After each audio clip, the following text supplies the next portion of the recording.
6절부터 11절 시작. 또 다른 안식일에 예수께서 회당에 들어가사 가르치실세 거기 오른손 마른 사람이 있는지라. 서기관과 바리새인들이 예수를 고발할 증거를 찾으려 하여 안식일에 병을 고치시는가 엿보니 예수께서 그들의 생각을 아시고 손 마른 사람에게 이르시되 일어나 한가운데 서라 하시니 그가 일어나 서거늘 예수께서 그들에게 이르시되 내가 너희에게 묻노니 안식일에 선을 행하는 것과 악을 행하는 것, 생명을 구하는 것과 죽이는 것 어느 것이 옳으냐 하시며 무리를 둘러보시고 그 사람에게 이르시되 내 손을 내밀라 하시니 그가 그리하매 그 손이 회복된지라. 그들은 노기가 가득하여 예수를 어떻게 할까 하고 서로 의논하니라. 아멘. 자, 오늘은 지난주에는 38년 된 병자를 통해서 38년이라고 하는 광야길을 걸어갔던 이스라엘 백성들 2년은 시내산까지 이르는 그 시간 동안 있었던 가데스 바냐까지 기간을 한 2년 정도 본다면 38년 동안 광야에서 방황했던 시간이 38년입니다. 38년 된 병자는 단순한 이야기가 아니라 예수님을 만나지 못하면 방황하는 인생을 그대로 표현하고 있는 것입니다. 예수님을 만나지 못하면 상처 끌어안고 사는 것이고 38년 동안요. 예수님을 만나지 못하면 관계 속에서 갈등의 주범이 되고 그렇게 살아갑니다. 그리고 결국에는 38년의 그 무기력을 안고 살았던 그 환자가 예수님 만나서 회복되는 장면을 지난 시간에는 살펴보셨습니다. 오늘은 안식일에 일어난 사건입니다. 안식일이면 오늘날로 말하면 주일입니다. 지금 이 내용은 지금 손 마른 자가 예배 가운데 있었다는 얘기입니다. 이렇게 예배를 드리는데 이 회당 하면 오늘날로 말하면 교회입니다. 교회에 수없이 많은 사람이 있었는데 그중에 손이 마른 사람, 창피해서 가리고 덮고, 옛날에 옷은 이렇게 손이 안 보이게 얼마든지 할 수 있잖아요. 요즘은 이렇게 이런 옷을 입지만, 그래서 한쪽 편에 이렇게 있다가 그 예배 드리고 싹 사라져 버리는 거죠. 또 다시 매주 이랬습니다. 오늘 예수님을 만나기 전에 이 손 마른, 손에 질병을 가지고 있는 이 사람은 지난주에도 그랬고 지지난주에도 그랬고 한 달 전에도 그랬고 1년 전에도 그랬고 이전에 회당을 찾았습니다. 찾았는데 오늘 누구를 만나요? 예수님을 만났어요. 여러분, 이 손은 매우 중요합니다. 누가복음에서는 정확하게 이 손을 오른손이라고 말합니다. 오른손은 모든 것을 방향을 결정하고 능력을 행하는 손을 오른손입니다. 다른 복음에는 그냥 손 마른 자라고 말하는데 누가복음에서는 오른손이라고 말하고 있습니다. 사랑하는 여러분, 오늘 이 말씀을 통해서 여러분의 손이 회복되는 역사가 있기를 바랍니다. 쪼그라들어 있고 창조할 수도 없고 뭔가를 섬길 수도 없고 음식 한 끼도 만들 수 없고 이런 단순한 육체적인 것만 이야기하는 것이 아니라 손이 말랐다라고 하는 것은 온전한 예배를 드릴 수 없다라는 얘기고, 그리고 하나님이 주신 것을 누릴 수 없다라고 하는 것입니다. 음식을요 만드는 것도 우리나라 사람들만큼 음식을 다양하게 만들어 먹는 나라가 있을까요? 똑같은 재료를 가지고도 여러 가지 음식을 많이 만듭니다. 못 만든 음식이 없어요. 상추를 가지고도 나는 상추를 싸먹는 줄만 알았는데 상추로 국도 끓여 먹더라고요. 또 상추로 뭘 하고 많이 하더라고요. 같은 재료를 가지고도 수없이 많은 음식들을 만들어냅니다. 그게 창조성이거든요. 여러분, 이 손이 말랐다는 것은 하나님의 창조성이 사라졌다는 얘기예요. 우리가요 인생을 살 때 뭔가를 성취해 갈 때 그 기쁨을 누리거든요. 창조성이라는 건 이렇게 좋은 것들을 하나님이 주셨는데 그거를 자꾸 개발하고 또 생각하고 하면서 성취해 가는 것을 하나님은 기뻐하세요. 있는 그대로가 아니라 그 있는 재료를 가지고 이렇게도 만들어보고 저렇게도 만들어보는 요리의 맛이 있듯이 우리의 인생도 하나님이 주신 것들 통해서, 그게 배우자부터 시작해서 자녀들, 관계들 수없이 많은 것들을 통해서 성취해가는 그 맛을 하나님이 보기를 원하세요. 주셨더니 왜 이런 것을 줬냐, 이거 가지고 어떻게 음식을 만드냐, 하필이면 이 인간이냐, 뭐 이런 거 하시면 안 돼요. 그걸 어떻게 요리를 할까, 어떻게 맛있게 요리를 할까, 이렇게 생각하셔야 됩니다. 만약에 그렇지 않다면 여러분은 손이 마른 자입니다. 주여, 오늘 손 마른 자 손이 다 펴질지어다. 그 축복을 누리시기 바랍니다. 그런데요, 이 손을 펴는데 예수님이 하시는 방식이 예사롭지가 않아요. 귀퉁이에 숨어서 있다가 그냥 갈판이었거든요. 매번 그랬거든요. 예배 자리에 나오기는 하는데 난 가운데 가고 싶지 않아, 나는 저 속에 들어가고 싶지 않아, 그래서 한쪽에 앉아있다가 뒤에 앉아있다가 쑥 빠져나가고 이랬던 사람이에요. 그런데 이 사람을 예수님이 나오래요. 나오라고 해가지고 가운데 사람들 다 주목받고 있는 그 가운데 세워요. 있을 수 없는 일이 일어난 거예요. 그런데 그것을 통해서 손이 펴집니다. 그 광경이 오늘 여러분의 삶이 되기를 바라요. 자, 그러면 이 손 마른 자의 모습은 뭘까? 한가운데 세우시고 손을 고쳐주시는데 예배 안에 숨어있는 손 마른 사람들, 이게 지금 주일에 일어난 일이에요. 안식일에 일어난 일이거든요. 예배를 드릴 수가 없습니다. 손이 마르면. 따라합시다. 예배에 성공해라. 여러분 인생에 성공해야 될 일이 참 많이 있지만 성도에게 가장 중요한 것은 예배에 성공하셔야 됩니다. 예배에 성공하지 못하면 여러분의 인생에 행복할 수가 없어요. 그래서 이 예배 드리기 전에, 오시기 전에 회개도 하시고 준비도 하시고 뭔가 마음 준비도 다 하시고 이러고 오셨죠? 그래야 되는 거예요. 그래야 되는 거예요. 그래야 예배가 성공해요.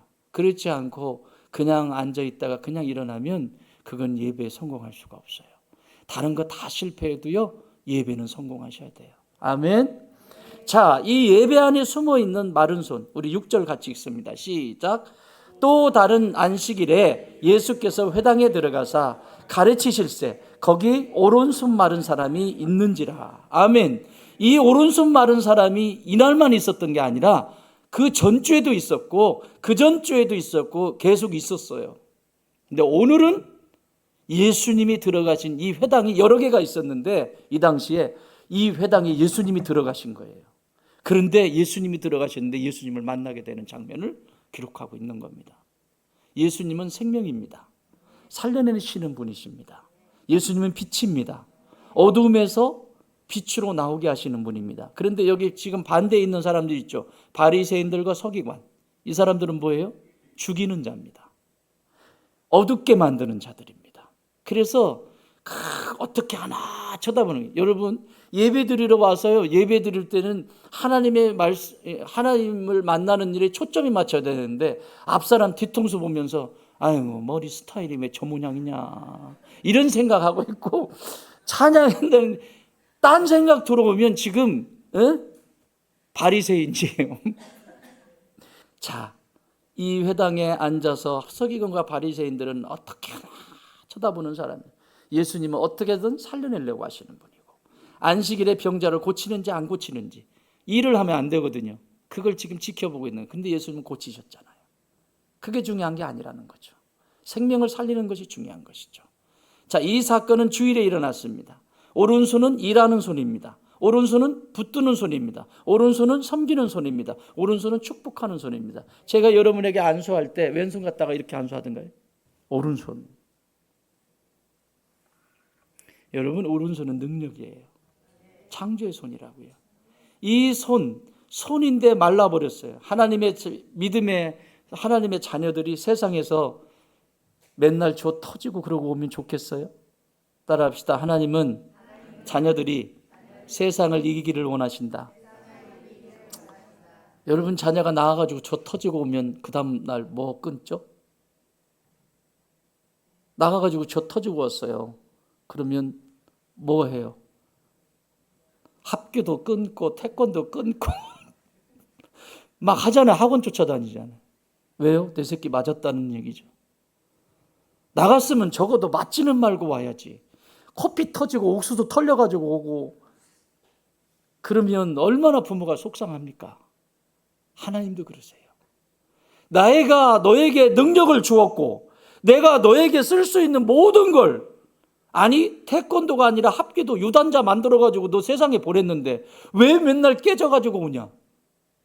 그게 속상하신 거예요. 그래서 지금 이 한 사람도 마찬가지예요. 손 마른 자도. 하나님이 이기기를 원하세요. 그런데 손이 말라 있었다는 것은 단순한 신체의 문제가 아니라 예배 안에서도 온전한 기쁨과 이런 예배를 드리면서 온전한 기쁨과 섬김의 축복을 누리지 못한 예배에 구석구석 섬기는 CD로 섬기고 드럼으로 섬기고 방송으로 섬기고 섬기는 이 기쁨이 그 안에 가득해야 되는데 손이 말라가지고 내가 왜 이걸 해야 되는지 부담만스럽고 그거는 하면 안 돼요. 그건 전혀 자신에게도 유익이 되지 않고 하나님도 근심이에요. 그래서 여러분이 하시는 모든 일은 기쁨이 있기를 바랍니다. 그 기쁨이 있을 때 하나님이 영광을 받으시는 것입니다. 자, 창세기 4장에 보면 손이 마른 사람 이야기가 나옵니다. 가인입니다. 예배의 손이 말랐죠. 가인은 하나님께 아벨과 함께 제물을 드렸습니다. 예배 드렸다는 얘기예요. 제물을 안 드린 게 아니라 제물을 드렸어요. 몸과 제물, 헌금, 오늘날로 말하면 하나님 앞에 드릴 10의 1조와 내 몸이 같이 지금 드려지는 거예요.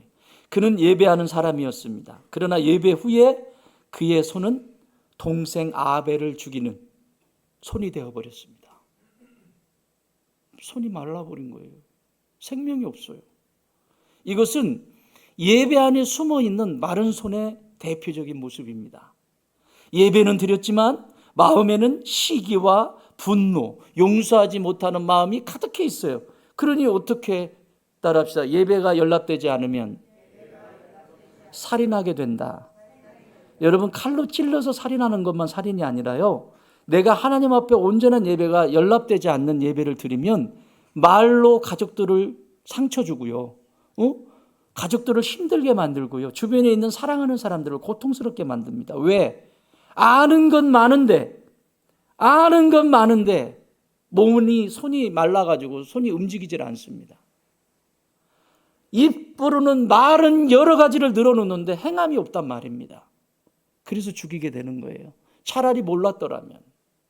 그런 거죠. 가인에게 있었던 이것이 교만이잖아요. 지금 올라보세요. 예배 안에 숨어있는 마른 손이에요. 예배는 드렸지만 이 시기와 하나님께 드리는 손처럼 보였지만, 손 같았지만 아벨, 다시 말하면 형제를 품지 못하고 죽이는 손이 되었습니다. 오늘 이 시대도 마찬가지입니다. 여러분 예배가 연락되기를 바랍니다. 여러분의 마른 손을 내어놓기 바랍니다. 그 마른 손 계속 숨기고 있는 한 예배는 연락되지 않습니다. 결국 누군가를 죽입니다. 상처를 주고 아픔을 줍니다. 부부관계도 마찬가지입니다. 상처를 주고 아픔.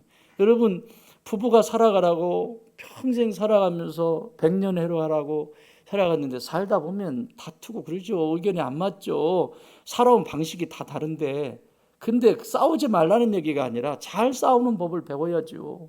싸울 수 있어요. 싸웠는데 다시는 안 볼 것처럼 그러잖아. 근데 여러분 싸움에서 이기는 사람이 누구냐면 지는 사람이 이기는 거예요. 여보 미안해. 내가 생각해보니까 그러네. 그게 이기는 거예요. 조금 이따 얘기할게요. 제물은 드렸지만 사랑이 말라버린 가인의 손. 하나님께 예물을 드리는 손이 형제를 미워하는 손이 될 수도 있습니다.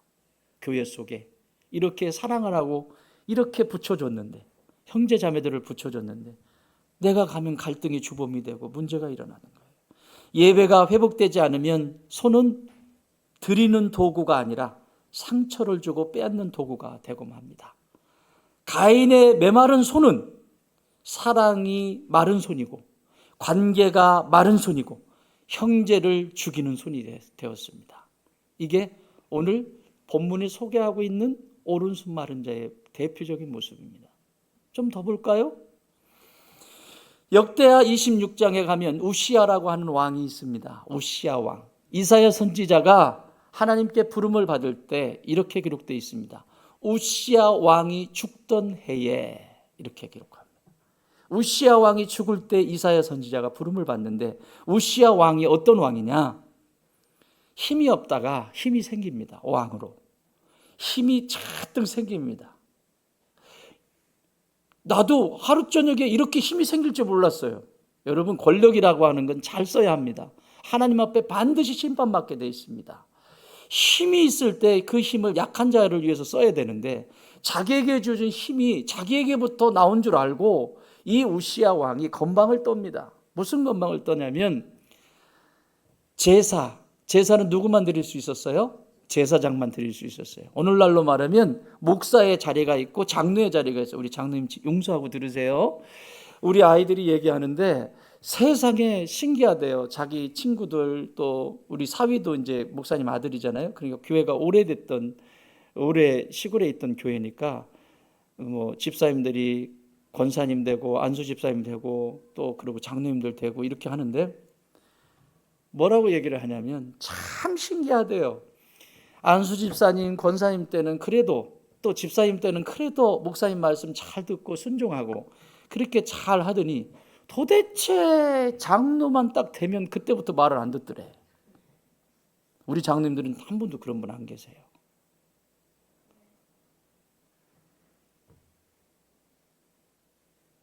도대체 왜 장로만 되면 그러냐요. 그래서 자기들끼리 이름을 붙였대. 교회들마다 장로 구신이 있나 보다. 어떻게 장로만 되면 태도가 달라지고 삶의 방식이 달라질까? 이건 손 마른 자의 모습이에요. 손이 말라 있는 상태에서 교회 속에 시간이 지나니까 집사 되고 안수 집사 되고 장로 되고 시간이 지나니까 이게 손 마른 상태에서 일어나는 현상이거든요. 그런데요, 집사일 때 손 마른 거 고침받고 안수 집사 때 그런 게 발견이 되면 그거 고침받고 장로님이 되셨으면 얼마나 멋지게요. 우리 나장님처럼. 이 우시야 왕이요, 힘이 생기니까요, 제사장이 해야 될 일을 자기가 해버립니다. 향을 제사장만 들고 갈 수 있거든요. 하나님 앞에 비껴. 제사장이 와서 말렸습니다. 왕이요, 이게 무슨 짓입니까? 하나님이 마땅히 자기 자리가 있고 맡겨주신 것이 있는데 이것은 하나님이 보시기에 악한 일입니다. 하지 마십시오 라고 말했습니다. 말 들었을까요? 안 들었을까요? 여러분, 권력을 가지면 말 안 듣습니다. 국민의 말 안 듣습니다. 그런데 그 고난이 지금 비키라고 필요 없다고 들고 들어갔습니다. 무슨 일이 일어났대요? 들어가자마자 바로 이마에 뭐가 생기냐면 문둥병이 생깁니다. 이 당시에 문둥병이 생기면 사람을 50m 전방 가까이 갈 수가 없습니다. 50m 떨어진 곳에서 나는 부정하다 해야 돼요. 왜냐하면 그러지 않으면 가까이에 와가지고 문둥병이 있는데 가까이 오면 사람들이 돌로 쳐서 죽여도 살인이 아닙니다. 50m 전방에서 사람이 나타나면 나는 부정하다 이렇게 얘기해야 그 사람들이 피하게 돼 있습니다. 전염이 되기 때문에. 그래서 이 우시야 왕은 왕이었지만 문둥병이 찾아와서 죽을 때까지 아들에게 왕을 승계하고 골방에서 죽을 때까지 방에서 갇힌 상태에 마지막까지 거기서 죽어갑니다. 이게 마른 손의 모습이에요. 자신의 손으로 하지 말아야 될 일을 했던 것이죠. 그 손은 하나님께 순종하는 손이 아니라 자기의 영광을 드러내는 손이었어요. 그러니 이 손이 말라버릴 수밖에요. 예배의 자리는 내 능력을 증명하는 자리가 아니에요. 막 할 때 보면 막 악기 다루는 친구들, 뭐 또 방송 시스템 뭐 이거 다루는 친구들이 자기 능력을 막 과시한다니까. 과시하는 자리가 아니라 하나님이 영광을 받으시는 자리, 하나님의 거룩함 앞에 엎드리는 자리입니다. 또 엎드리라고 그러니까 드럼 안 치고 엎드리라는 말이 아니라, 방송실 엎드리라는 말이 아니라 내 영혼이 엎드리란 말이죠. 하나님만 영광 받으실 수 있도록. 아멘. 그 자리가 예배의 자리입니다. 우시야의 마른 손은 자기 자리를 넘어서려는 손이었습니다. 여러분, 인생이 제일 추할 때가 언제예요? 자기 자리를 벗어날 때. 제가 늘 비유로 말씀드리죠. 밭에 가면 흙이 잔뜩 있죠. 흙이 있어야 농사를 지을 수 있습니다. 흙이 흙의 자리에 있을 때는 너무너무 아름답죠. 근데 흙이 여기 강대상에 올라와 있어요. 그러면 우리 권사님들 강대상 닦으시면서 어떻게 할까요? 흙 그대로 놔주시죠. 왜요? 귀한 건데. 놔주셔야죠. 그냥 귀한 건데. 그렇죠. 이 흙이 문제가 아니라, 이 흙이 문제가 아니라, 잘못된 것이 아니라, 추한 것이 아니라, 이 흙이 밭에 있을 때는 너무나 귀한 겁니다.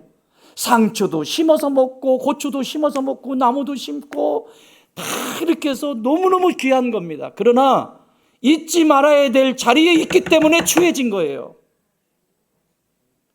있어야 될 자리에 있을 때 거룩한 거예요. 여러분, 신앙의 성경이 말하는 거룩은 뭐냐? 남들보다 죄 좀 덜 짓게 짓는 것 같고, 남들보다 예배 잘 드리고, 이게 거룩을 얘기하는 게 아니에요. 하나님이 말씀하시는 거룩은. 하나님이 거룩하시다라고 하는 것은 하나님이 그 자리에 계신 것처럼 주의 자녀인 저희들도 그 자리에 있고, 모든 것이 그 자리에 있을 때 그걸 거룩하다라고 말합니다. 아빠는 아빠의 자리에 있고, 엄마는 엄마의 자리에 있고, 자녀는 자녀의 자리에 있고, 선생은 선생 자리에 있고, 학생은 학생 자리에 있고, 목사는 목사 자리에 있고, 성도는 성도의 자리에 있을 때 그걸 거룩하다라고 말하는 겁니다. 이게 바뀌면 추해져요. 여러분, 이 땅의 교회들이 왜 추해지냐면 자기 자리에 있지 않아요. 교회가 있어야 될 자리에 있지 않기 때문에 자꾸 추해집니다. 이게 왜 손마른 자입니다.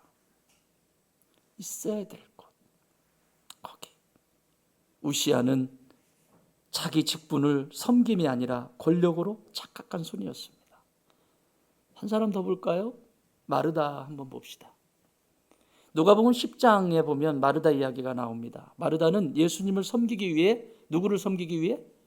오늘날로 말하면 예배드리기 위해 분주한 거예요. 막 섬기기 위해 왔다 갔다 왔다 갔다. 예수님이 오셨는데 분주합니다. 막 왔다 갔다 갔다. 그러나 그 마음에는 염려와 불평이 가득했습니다. 손은 바쁘게 움직였지만 마음의 손은 주님 앞에서 안식하지 못했습니다. 이게 손 마른 거예요. 손이 바쁘다고 살아있는 손은 아닙니다. 주님 앞에 앉아 말씀을 듣지 못하면, 말씀이 들려지지 않으면 섬김의 손도 마른 손이 될 수 있습니다. 그래서 마르다의 손은 분주하지만 말씀의 생수로 적셔지는 손이 아니었습니다. 그래서 결국 문제를 일으키잖아요. 사랑하는 여러분, 여러분이 하나님의 일을 감당하고 싶습니까? 그렇다면 은혜를 받으십시오. 여러분, 하나님과 동역하고 싶으십니까? 그렇다면 은혜를 받으십시오. 거저 주시는. 그러면 신나는 신앙생활이 되죠. 그 다음은 사도행전 5장에 보면 아나니와 삽비라라고 하는 부부가 나옵니다. 초대교회는 지금처럼 이렇게 편하게 예배드릴 수가 없었어요. 개종한 거거든요. 그래서 핍박이 심했습니다. 이 당시에 기독교로 개종한다는 것은 직장을 잃어버리는 거예요. 일을 할 수가 없어요. 교회에 모이긴 했는데 풍요롭겠어요? 가난하죠. 그러니까 부자들이, 신앙을 갖게 된 부자들이 자신이 가지고 있는 소유, 재물을 팔아서 성도들을 먹이는 거예요. 그리고 일자리도 만들어주고. 근데 그 중에 이 모습이 너무 보기 좋으니까 아나니와 삽비라라고 하는 부부도, 여보, 그날 저녁에 가가지고 은혜 받고 가가지고 저녁에 의논을 했잖아요. 여보, 우리도 땅 저쪽에 있는 거, 어머니가 물려준 거, 우리 땅 많이 있잖아. 그러니까 그거 조금 있는 거 그거 팔아서 우리도 헌금하자. 상의를 했습니다. 또 엄마가 사줬다고 어디 가서 얘기하지만 성경에 그렇게 안 써 있어요. 상상을 해보자고요. 좀 없는 가운데 내려한 게 아니라 많이 가지고 있었어요. 아나니와 삽비라는.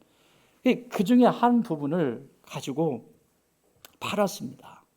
그리고 그거를 들여서 우리 성도들 저렇게 힘든 생활을 하는데 이 고난을 잘 넘어갈 수 있도록 용기를 주고 싶어서 의도는 너무 좋았죠. 그래서 팔았습니다. 땅으로 보일 때는 그렇게 마음이 그랬는데 딱 팔고 나니까 현찰이 들어왔어. 현찰에 딱 들어오니까 생각이 바뀌어. 땅으로 있을 때는 그러더니 현찰이 들어오니까 눈이 돌아가. 아까운데, 차 한 대 뽑고 나머지 좀 어떻게, 차를 한 대 먼저 뽑고 할까? 아니, 이거 뭐부터 하고 하자. 이렇게 생각이 들어온 겁니다. 그래서 일부를 빼고 나머지 일부를 헌금을 합니다. 무슨 일이 일어나죠? 헌금을 했어요. 겉으로는 얼마나 헌신한 것처럼 보입니까? 하나님이 죽으신 분이 아니잖아요. 살아계신 분이잖아요. 여러분, 얼마나 많이 하느냐 적게 하느냐가 중요한 게 아닙니다. 중심에 내가 할 수 있는 만큼. 그러나 그들의 손은 헌금을 드리면서도 거짓을 붙잡고 있었습니다. 하나님은 손에 들린 액수보다 손에 숨겨진 진실을 보고 계셨습니다.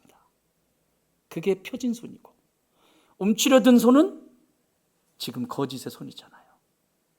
이 손은 헌신하는 척하지만 진실이 마른 손, 드리면서도 하나님을 속이려는 손이었습니다. 이것이 오늘 이 시대에도 동일하게 일어납니다. 그거 드리고 둘 다 죽었어요. 둘 다 죽. 이 초대교회는 상징으로 그냥 다 보여줘 버려. 그냥 이거 거룩하게 깨끗하게 만들려고 하시는 거죠. 오늘 우리에게도 마른 손이 있습니다. 우리에게도 있잖아요. 사람들은 겉모습만 보지만 예수님은 예배 안에 숨어 있는 그 아픈 손을 지금도 보고 계세요. 그 손이 펴지기를 원하세요. 그 손을 숨기고 귀퉁이에 변두리에 앉아 있다가 그러고 사라지는 존재가 아니라 그 손을 펴기를 원하세요. 그래서 두 번째, 여기 7절 같이 읽습니다. 시작. 서기관과 바리새인들이 예수를 고발할 증거를 찾으려 하여 안식일에 병을 고치는가 하여 엿보니, 이 사람들이 이러고 있잖아요. 8절 시작. 예수께서 그들의 생각을 아시고 손 마른 사람에게 이르시되 일어나 한가운데 서라 하시니 그가 일어나 서거늘. 아멘. 보세요. 예수님이 뭐라고요? 그들의 생각을 아시고. 여러분, 이미 서기관과 바리새인들은 그 생각이 마른 손이에요. 생각이 말라버리면요, 인생도 말라버리게 돼 있어요. 내 생각이 어둠으로 가득한데 어떻게 그 인생이 어둡지 않겠습니까? 내 생각이 반듯하지 않은데 어떻게 그 삶이 반듯하겠습니까? 그래서 예수님은 이들의 생각을 하셨다라고 말해요. 정신과 의사였던, 심리학자면서 정신과 의사였던 데이빗 홉킨스라고 하는 박사가 평생 연구를 했는데, 무슨 연구를 했냐면, 사람들 마음에는 의식이, 마음에는 마음의 밝기가 정해져 있다. 이것도 지금 밝기가 있잖아요. 그죠? 20룩스부터 1000룩스까지. 언젠가 말씀을 드렸죠.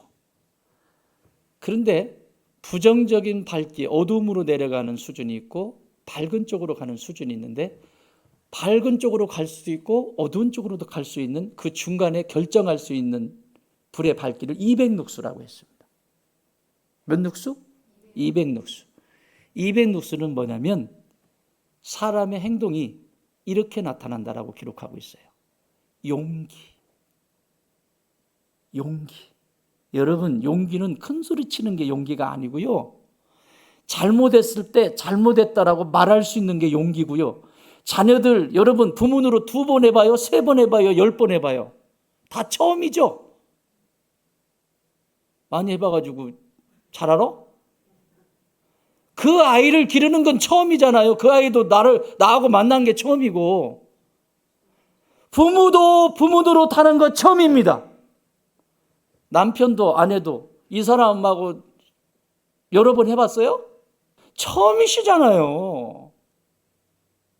다 처음이에요. 이 사람과 만난다라고 하는 것은 다 처음이에요. 낯선 길이에요. 그러면 실수할 수 있고 잘못할 수 있잖아요. 그러면 저하고 여러분은 안 그래요? 저는 여러분에게 실수 안 하나요? 여러분 처음 보는 거잖아요. 여러분도 저를 처음 보는 거잖아요. 실수해요. 넘어져요. 그런데 용기는 뭐냐면 그랬을 때 미안하다고, 잘못했다라고 말하는 것이 용기예요. 그래서 밝은 곳으로, 빛이 룩스가 밝은 곳으로 계속 올라가게 돼 있어요. 게이지가 쭉쭉쭉쭉쭉 올라가는 거예요. 근데 그 용기를 내지 못하면 점점 어두워집니다. 밑으로 200룩스에서 밑으로 내려가서 20룩스에 떨어지는데, 20룩스에 떨어지면 거의 어둠입니다. 살 수가 없어요. 그래서 18층에서 뛰어내리고, 못 살겠다고 뛰어내리고 긁고 막 하는 거예요. 그 지경이 된 거예요. 그 지경이. 그런데 오늘 예수님께서 여기 이 사람을 뭐라고 얘기하냐면, 일어나 한가운데 서라라고 말씀하시죠. 이게 용기예요. 이게 용기. 너 변두리에 그렇게 계속 살래? 그 변두리에 있으면서 아닌 척하고 그렇게 살래? 아니면 나와 함께 남들이 보는 앞에서 지금 가운데 서서 나 이런 사람입니다. 손 마른 사람입니다. 나 이런 사람입니다. 그 용기를 내볼래? 라고 말씀하시는 거예요. 그런데 이 사람은 뭘 선택했어요? 용기를 냈어요. 할렐루야. 예수님이 말씀하시니, 주님이 말씀하시니 용기를 내겠습니다. 그리고 가운데로 초박초박 걸어가서 딱 섭니다. 늘 귀퉁이에 앉아 있다가, 늘 어디 변방에 있다가 남들 모르게 쓱 사라지고 남들 모르게 그랬던 사람이 중앙의 한가운데 들어와서 나 손 마른 사람이라고, 나 지금까지 예배드린 게 이게 예배가 아니었다고, 내 모습이 이런 존재였다고, 내가 속을 들여다보니 이런 거였다라고 그 가운데 서는 거죠. 그랬더니 우리는 결과를 알잖아요. 어떤 일이 일어났어요? 증거하는 자가 되잖아요. 이제 자랑하는 자가 되잖아요. 나가서 자랑하는 자가 돼요. 움츠러드는 자가 아니라 자랑하는 자가 됩니다. 일어나서 거기 있으라고 하니까, 용기를 내서 거기 있으니까 다 살아요. 예수님이 여기 가운데 세우실 때 이 사람 꼴을 좀 봐라, 어떤 사람인지 봐라, 정죄하려고 거기 가운데 세우신 게 아니잖아요. 여러분, 하나님의 말씀이 임할 때 여러분 안에 찔림이 있는 건 축복입니다. 그 찔림이 있다라고 하는 것은 가운데 설 수 있는 용기만 내시면 돼요. 전혀 찔림도 없고 전혀 아무것도 없다면 이건 가능성이 없어요. 오늘도 참 아프긴 하지만 찔림이 더, 옆에 분에게 찔림이 축복입니다. 시작. 가운데 나오면 돼요. 그 다음은 내가 결단하고 용기만 내서 오시면 예수님이 도와주십니다. 예수님이 그걸 정죄하려고 부른 게 아니라 그것은 회복의 자리였고, 사람들의 시선은 부담스러웠지만 주님의 시선은, 그들은 어떻게 하나 보는 부담스러운 시선이었지만 예수님의 시선은 은혜의 시선이었습니다. 그래서 그것을 고치기 시작합니다. 사람들이 보는 자리는 두려웠지만 주님의 자리는 안전한 자리였습니다. 이게 요한복음 4장에 보면 사마리아 여인 이야기가 나옵니다. 사마리아 여인이 남편이 5명, 지금 몇 명? 지금 현재? 6번째. 첫 번째 남편, 두 번째 남편, 세 번째 남편 다 보냈어요. 부끄러워가지고 살 수가 없어요. 그러고는 남들이 오지 않는 낮 12시, 그 중동 지역에는 얼마나 뜨겁습니까? 못 움직여요. 낮에는 아무도 안 다녀요. 돌아다닐 수가 없어요. 전문용어로 뒤어 벗어져요. 그런 상태입니다. 그런 상태에서 누구도 다니지 않는 그 시간 12시에 남들 몰래, 물은 먹고 살아야 되니까 물동이를 이고 이러고 몰래 눈치를 보면서 왔는데, 세상에 우리 예수님 거기 우물가에서 딱 앉아 계시네.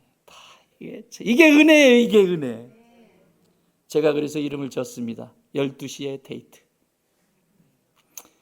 12시에 예수님을 만났어요. 여러분 12시에 찐하게 예수님과 만나는 데이트가 있기를 바랍니다.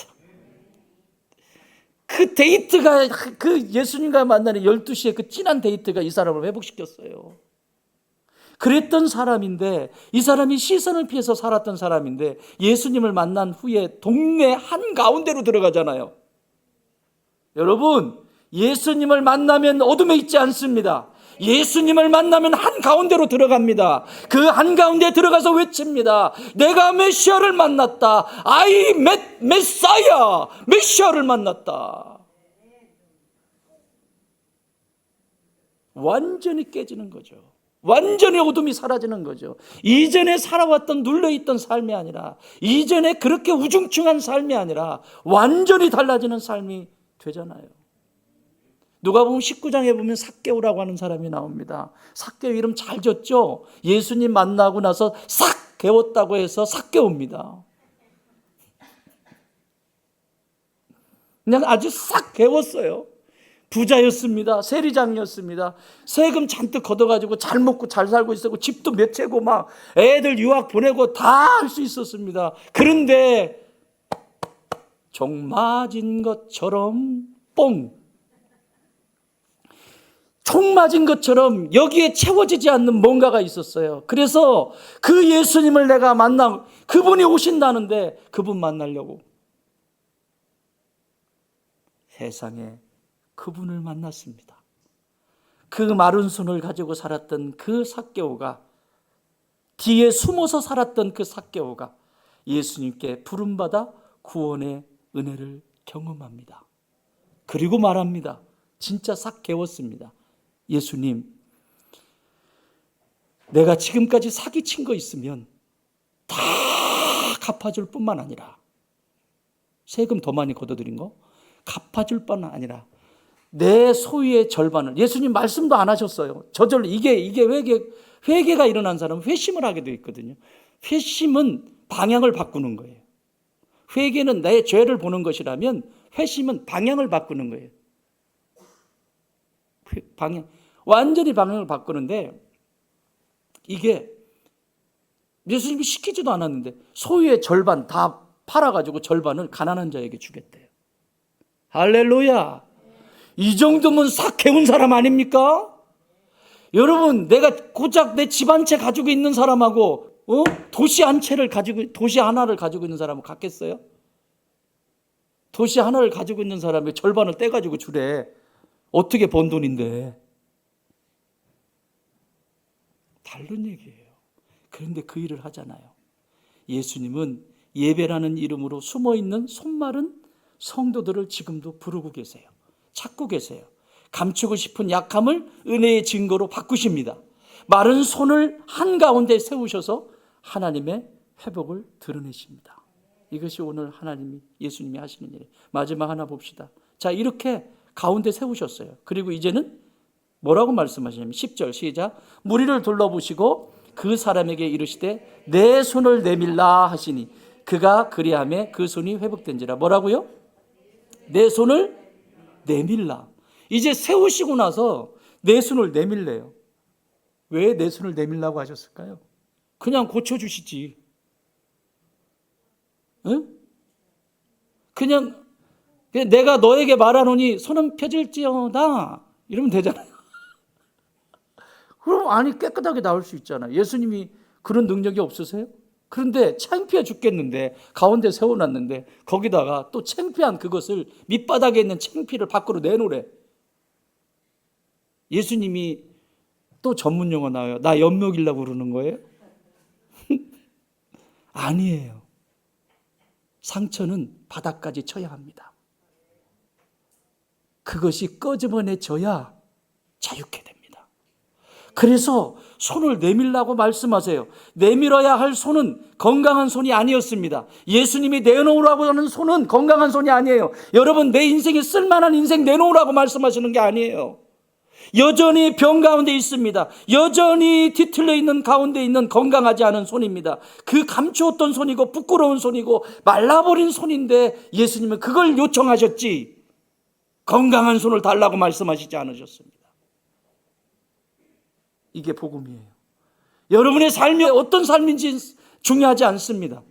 예수님이 말씀하실 때 그냥 내어드리세요. 여러분의 부부관계가 어떠냐 중요하지 않습니다. 예수님 앞에 내어드리십시오. 그러면 그분이 해결하실 겁니다. 내어놨어요. 예수님은 먼저 고쳐놓고 내밀라고 하지 않으셨단 말이에요. 마른 손 그대로 내밀라고 하셨습니다. 왜요? 회복은 따라합시다. 회복은 순종으로부터 시작된다. 예수님이 이걸 보시기를 원하셨던 거예요. 순종은 곧 회복이고 순종은 축복입니다. 그래서 손 내밀라고 하는데 내밀까 말까?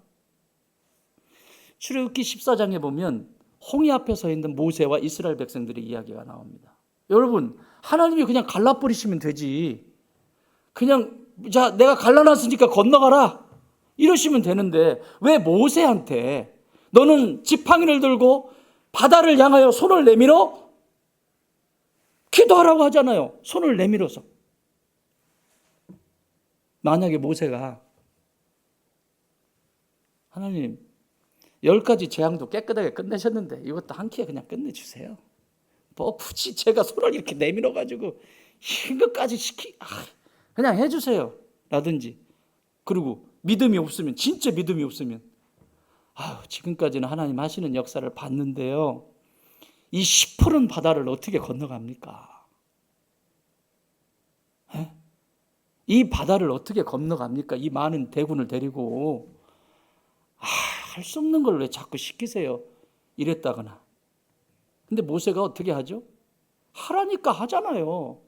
여러분, 성도는, 따라합시다. 성도는 어명을 받드는 존재다. 여러분, 왕이 명령하면, 왕이신 하나님이 명령하시면 아멘 하시면 됩니다. 그게 어명을 받드는 거예요. 어명이요. 그걸 받들면 책임 누가 져요? 왕이 지는 거예요. 왕이 지시는 거예요. 왜 내 생각이 들어와요? 왜 내 경험이 들어와요? 자꾸 이런 것들이 들어오니까 변화가 일어나지 않는 거예요. 홍해가 안 갈라져요. 갈라질 수가 없어요. 하나님은 나에게 더 좋은 걸 주기를 원하시는데 자꾸 이렇게 반응을 하니까 홍해가 갈라질 수가 없어요. 근데 하잖아요. 쫙. 할렐루야. 나는 이런 축복이 있기를 바랍니다. 열왕기 5장에서도 나와요. 열왕기 5장에서 나만 장군 이야기가 나옵니다. 어디 사람이에요? 아람 왕 다음 가는 계급이에요. 왕 다음에 가는 계급. 그러면 얼마나 많은 권력을 가지고 있겠어요. 근데 뭐에 걸렸습니까? 문둥병에 걸렸어요. 문둥병에 걸리니까 계급장은 반짝반짝 별이 빛나는데 세상 사람들이 볼 때는 와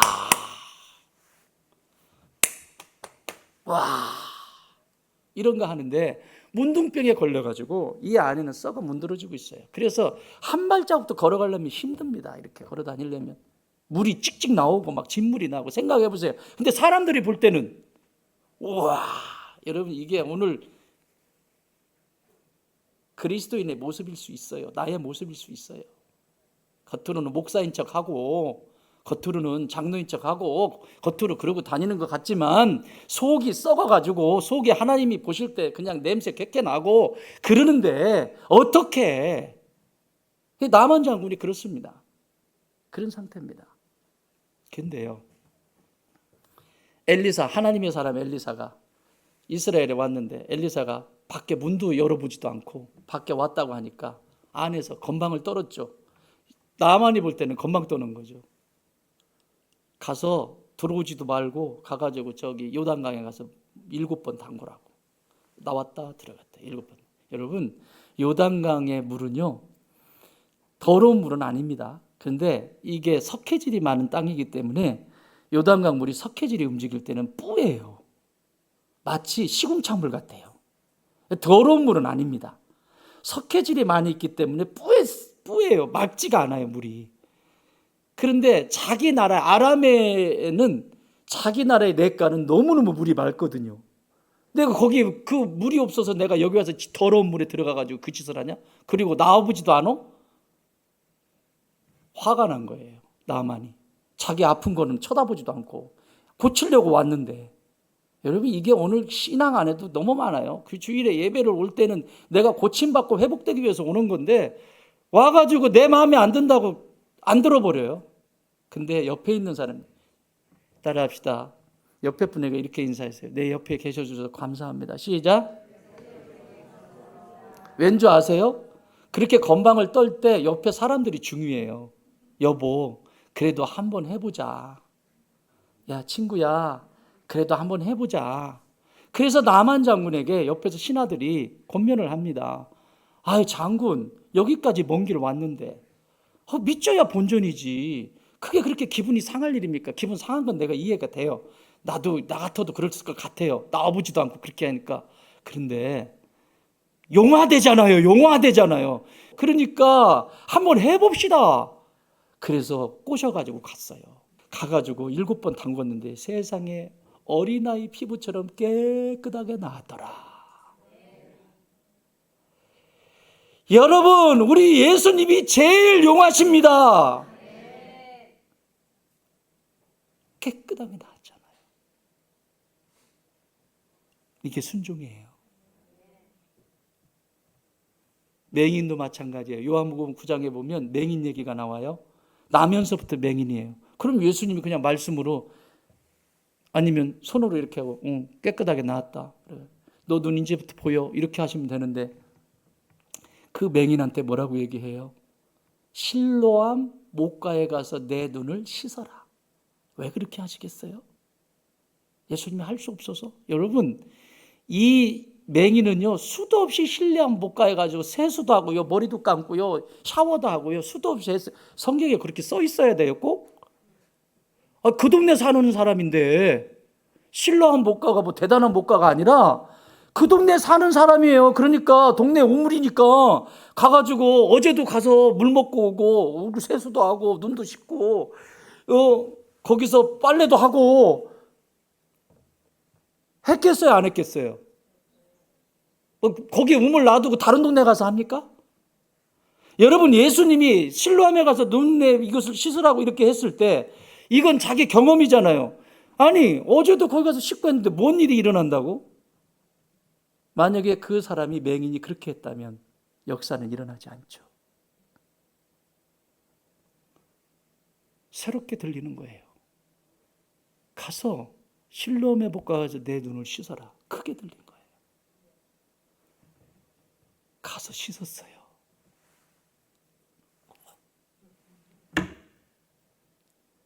눈이 밝아졌습니다. 여러분, 여러분의 영의 눈이 밝아질 수 있는 것은 순종입니다.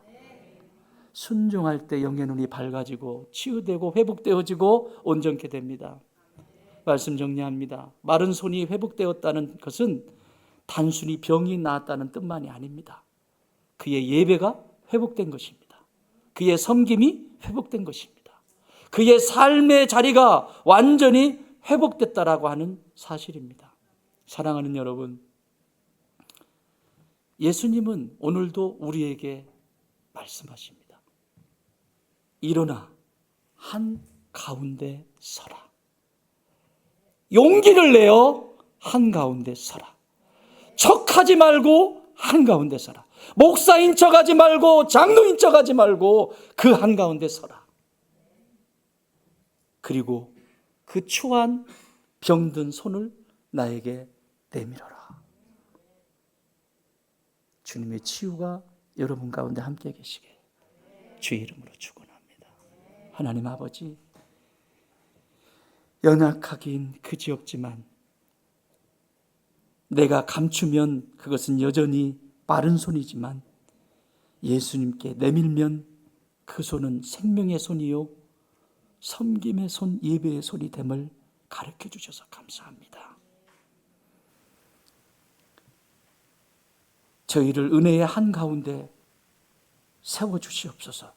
오라 말씀하시는 대로 용기를 내어 순종하여 가운데 서게 하여 주옵소서.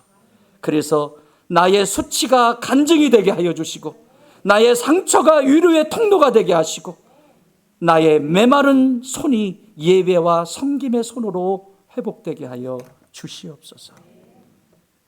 예수님의 이름으로 기도하옵나이다. 아멘.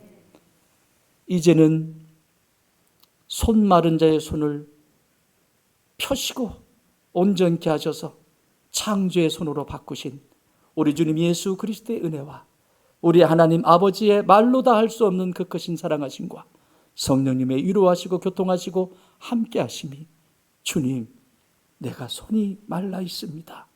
이 손 오늘 말씀을 통해서 한가운데 나가는 용기를 더하여 주시옵소서. 그래서 내 손을 내밀라 하실 때 당당히 손을 내밀어 치유되고 회복되어져 하나님 나라의 일꾼으로 쓰임받게 하여 주옵소서. 기도하는 주의 자녀들 머리머리 위에 우리가 사랑하는 조국 대한민국과 온 열방 위에 이제부터 영원토록 함께 계실지어다. 아멘.